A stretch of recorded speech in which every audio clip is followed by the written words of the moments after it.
बज रहे थे और विराट मेघालय और असम बॉर्डर के बीच पड़ने वाली किश्नोई नदी को पार कर रहा था।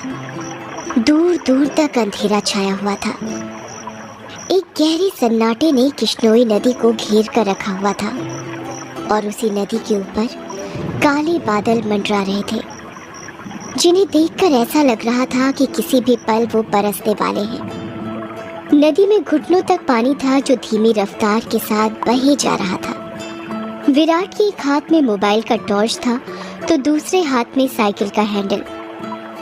विराट पैदल पैदल मोबाइल के टॉर्च की रोशनी के सहारे नदी पार कर ही रहा था कि तभी उसका मोबाइल बजने लग जाता है। विराट फोन उठाते हुए कहता है, हाँ वन्ना बोलो। मोबाइल के अंदर से एक औरत की आवाज़ सुनाई देती है। कहाँ तक पहुँचे आप जी? किश्नोई नदी तक पहुँच गया हूँ वन्ना, बस ये किश्नोई नदी पार की और फिर मैं सीधे तुम्हारे पास। वन्ना की घबराते हुए आवाज़ सुनाई देती है। क्या कहा? किश्नोई नदी पार कर रहे हो आप? और नहीं तो क्या, अब तुम्हें तो पता ही है कि बंगला मुडा गांव से रोगंका मुचा गांव जाने का एकमात्र यही रास्ता है और वो भी नदी पार करके जाना पड़ता है। आपको इतनी रात में वापस नहीं आना चाहिए था, ग्रेवयार्ड कोठी में ही रुक जाना चाहिए था। आपको पता है ना नदी के पास वो घूमती है। विराट हैरानी के साथ पूछता है, वो घूमती है मतलब? आपको सब पता है पर फिर भी आप जानबूझकर ऐसा बोल रहे हैं ना? माँ जी ने बताया था ना कि नदी पार करते वक्त उसका नाम नहीं लेना चाहिए वरना वो सच में आ जाती है। वंदना, तुम भी ना कहाँ माँ की बातों में आ गई। लगता है माँ ने तुम्हें भी यक्षिणी की कहानी। विराट अपनी बात पूरी करता उससे पहले ही वंदना घबराते हुए कहती है, चुप हो जाओ जी। हे काली माँ, मेरे पति की रक्षा करना और अनजाने में इनसे जो अनर्थ हुआ है उसके लिए माफ़ कर देना। अब ये कभी उसका नाम नहीं लेंगे। विराट हंसते हुए कहता है, क्या वंदना, तुम भी ना, ये यक्षिणी वक्षिणी कुछ नहीं होती, समझी तुम? ये सब बस मनगढ़ंत बातें हैं जो गांव वालों ने बनाई है और कुछ नहीं। आप नहीं मानते तो मत मानिए, पर मैं तो मानती हूँ। आप ना जल्दी से आ जाइए बस। हाँ वंदना, आ रहा हूँ, बस ये नदी तो पार कर लूँ पहले। अच्छा मैं रखती हूँ। अरे ऐसे कैसे? तुम्हें नहीं लगता तुम कुछ भूल रही हो? मैं भूल रही हूँ? क्या भूल रही हूँ? यक्षिणी के बारे में याद रख सकती हो, लेकिन ये याद नहीं रख सकती कि आज हमारी शादी की सालगिरह है। गलती हो गई जी, माफ़ कीजिएगा। आपकी फिक्र में तो मैं भूल ही गई थी। विराट मुंह बनाते हुए कहता है, अब भूल गई थी तो उसकी सज़ा तो मिलेगी तुम्हें। सज़ा के लिए तैयार रहना। वंदना प्यार से पूछती है, अच्छा तो क्या सज़ा देंगे आप? तुम्हारी सज़ा ये है कि तुम्हें आज रात भर जागना पड़ेगा। वंदना शर्मा जाती है और शर्माते हुए कहती है, आप भी ना कैसी कैसी बातें करते हैं आप। अरे अपनी पत्नी से ऐसी बातें नहीं करूँगा तो किससे करूँगा? ठीक है, आ जाइए, मैं इंतज़ार कर रही हूँ आपका, जल्दी आना। वंदना फ़ोन कट कर देती है और विराट वापस से नदी पार करने लग जाता है। अभी विराट ने एक दो कदम ही आगे बढ़ाए थे कि तभी उसको पायल बजने की आवाज़ सुनाई देती है। विराट को लगता है कि उसके पीछे से कोई लड़की भागते हुए निकली हो। पायल की आवाज़ सुनकर विराट जहाँ पर था वहीं पर रुक जाता है और पीछे मुड़कर देखने लग जाता है। जब वो पीछे मुड़ता है तो सिवाय अंधेरे के उसे कुछ दिखाई नहीं देता। उसके पीछे कोई नहीं था। ये वंदना भी ना यक्षिणी का नाम लेकर मेरे मन में उसका वहम डाल दिया और वही वहम डरा रहा है अब मुझे। और वैसे भी मैं तो खुद यक्षिणी से मिलना चाहता हूँ। बड़े चर्चे सुने हैं उसके, सुना है बड़ी खूबसूरत है। इतना कहकर विराट वापस से आगे बढ़ने लग जाता है। विराट मुश्किल से अभी एक दो कदम चला ही था कि तभी उसे नदी के किनारे पर एक काला साया दिखाई देने लग जाता है।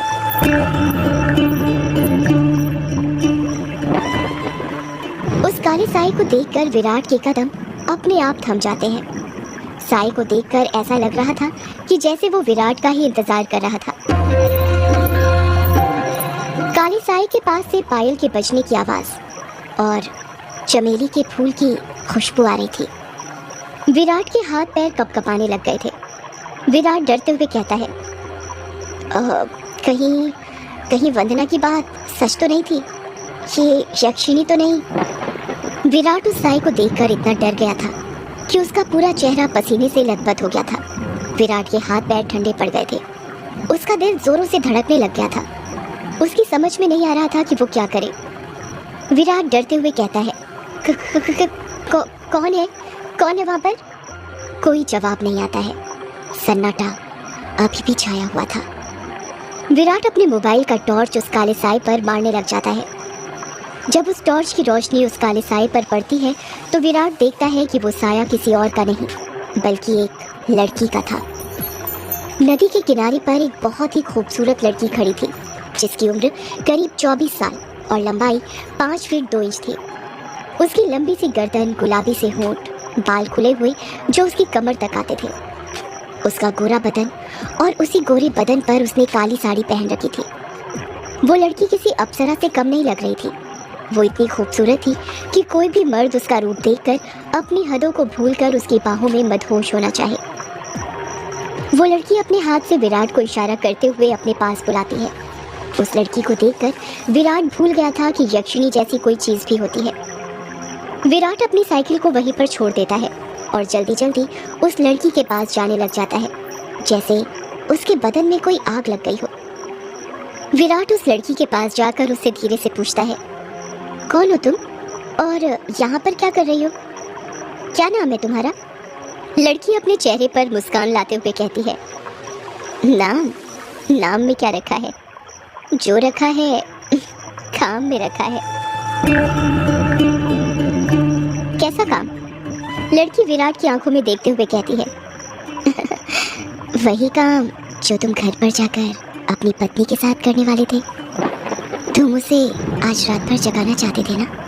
क्या तुम मुझे नहीं जगाओगे? उस लड़की की आंखों में एक नशा सा था जिसे देखकर विराट सब कुछ भूल गया था। ऐसा लग रहा था जैसे वो उसके वश में आ गया हो। विराट भी उस लड़की की आंखों में देखते हुए कहता है, हाँ क्यों नहीं, मैं तुम्हें आज रात क्या कल परसों नरसों हमेशा जगा कर रखूंगा, कभी नहीं सोने दूंगा तुम्हें। इतना कहते ही विराट उस लड़की को अपने सीने से सटा लेता है और अगले ही पल दोनों नदी की रेत पर निर्वस्त्र पड़े हुए थे। दोनों के जिस्मों की गर्मी से रेत उनके शरीर पर चिपक गई थी। उस लड़की के बदन में से चमेली के फूलों की खुशबू आ रही थी। लड़की नीचे थी और विराट उसके ऊपर। विराट के माथे की पसीने की बूंद ये साफ जाहिर कर रही थी कि वो थक चुका था और उसके बदन की सारी ताकत खत्म होने वाली थी। पर उस लड़की का चेहरा देखकर ऐसा लग रहा था जैसे अभी कुछ हुआ ही नहीं था। उसके अंदर की प्यास अभी नहीं बुझी थी। विराट अपनी चरमोत्कर्ष अवस्था में पहुंचने वाला था और कुछ ही पलों में वो उस लड़की के बदन पर ध्वस्त होने वाला था। तभी उसकी नज़र उस लड़की के वक्ष पर पड़ती है और वो देखता है कि उस लड़की के वक्ष पर धीरे धीरे झुर्रियाँ आने लगी थी। उसके हाथ पैरों की नसें बाहर निकलने लगी थी। उसके बाल काले से सफ़ेद होने लगे थे। देखते ही देखते वो लड़की अचानक से बूढ़ी औरत में तब्दील हो जाती है। ये सब देखकर विराट की आंखें फटी की फटी रह गई थी। उसका गर्म बदन अचानक से ठंडा पड़ गया था। विराट कांपते हुए कहता है, कौन हो तुम? वो लड़की धीरे से कहती है, मैं यक्षिणी, तेरी मौत। ये सुनकर विराट के रोंगटे खड़े हो जाते हैं और वो झट से उससे दूर हटने लगता है। पर उसी वक्त यक्षिणी उसे अपने दोनों हाथों से पकड़ लेती है और कहती है, अभी कहाँ जा रहे हो प्रियतम? मेरी प्यास अभी बुझी नहीं है। तुम तो मुझे कल परसों नरसों हमेशा तक जगाना चाहते थे ना? क्या हुआ, थक गए या डर गए मेरा असली रूप देखकर? विराट उसका खौफनाक चेहरा देखकर इतना डर गया था कि कुछ नहीं बोल पा रहा था। उसको यक्षिणी की आंखों में खुद की मौत नजर आ रही थी। यक्षिणी गुस्से में कहती है, वासना की प्यास में तू ये भूल गया कमीने कि तेरी पत्नी वंदना तेरा घर पर इंतजार कर रही है और तू यहाँ पर मेरे साथ? तुम मर्द कभी एक स्त्री से प्यार कर ही नहीं सकते। तुम्हारी हवस कभी खत्म नहीं होने वाली। इतना कहकर यक्षिणी अपना हाथ विराट के सीने पर रख देती है। यक्षिणी के लंबे लंबे काले नाखून थे जो चाकू की तरह पहने थे। विराट डरते हुए कहता है, नहीं, ऐसा मत करो, जाने दो मुझे। जाने ही तो दे रही हूँ, भोली भेंटोला, भोली भेंटोला। इतना कहकर यक्षिणी अपना हाथ विराट के सीने के अंदर घुसा देती है और उसी वक्त जोर से काले बादल गरजने लगते हैं और बारिश होने लगती है। विराट के शरीर का खून नाखूनों के सहारे यक्षिणी के शरीर में जाने लगता है। जैसे जैसे खून यक्षिणी के शरीर के अंदर जा रहा था, वो वापस से जवान होती जा रही थी। यक्षिणी वापस से अपने पुराने रूप में आ गई थी और विराट का शरीर सूखकर सफ़ेद पड़ गया था। उसके अंदर खून की एक बूंद तक नहीं थी, पर उसकी धड़कनें अभी भी चल रही थी। यक्षिणी अपना मुंह विराट के कान के पास ले जाती है और फुसफुसाते हुए कहती है, राम रो न राम रो, राम रो न राम रो। इतना कहकर यक्षिणी अपना खून से सना हाथ विराट के सीने से बाहर निकालने लग जाती है। जैसे ही यक्षिणी अपना हाथ विराट के सीने से बाहर निकालती है, विराट अपना दम तोड़ देता है, क्योंकि यक्षिणी के हाथ में विराट का दिल था जो सिकुड़ चुका था। अगले ही पल यक्षिणी विराट का दिल लेकर गायब हो जाती है, ठीक उस तरह जिस तरह बारिश की बूंदें होती हैं।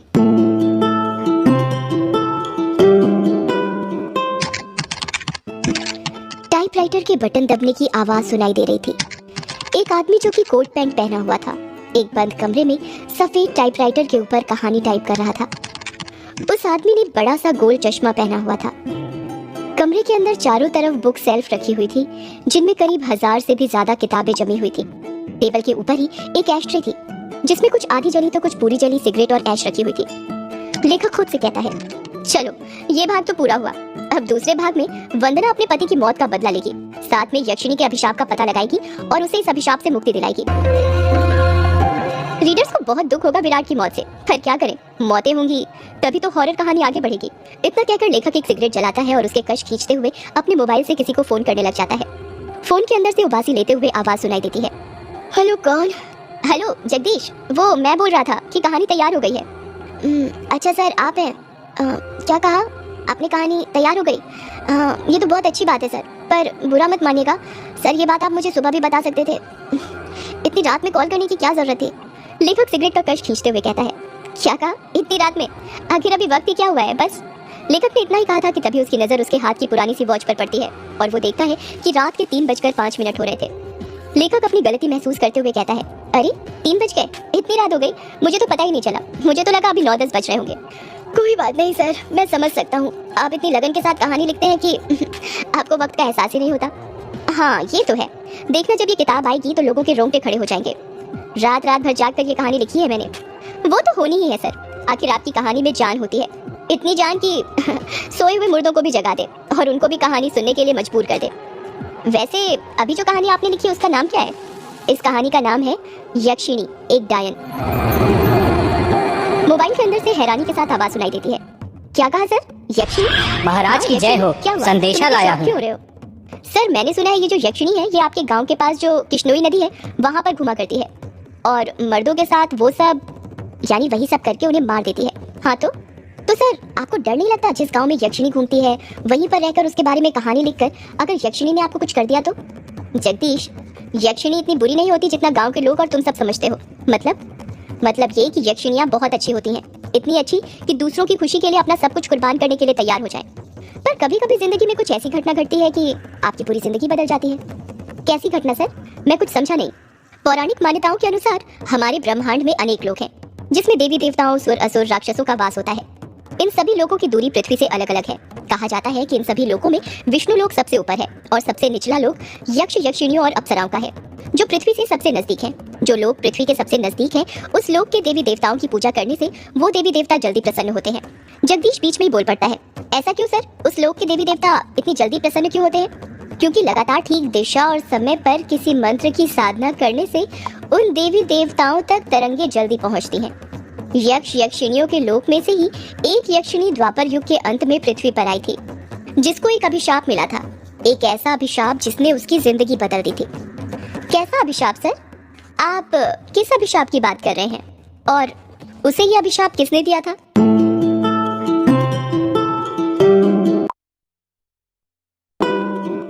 एक दूसरे लोक से पृथ्वी पर आई यक्षिणी को एक अभिशाप मिला था। आखिर क्या था वो अभिशाप?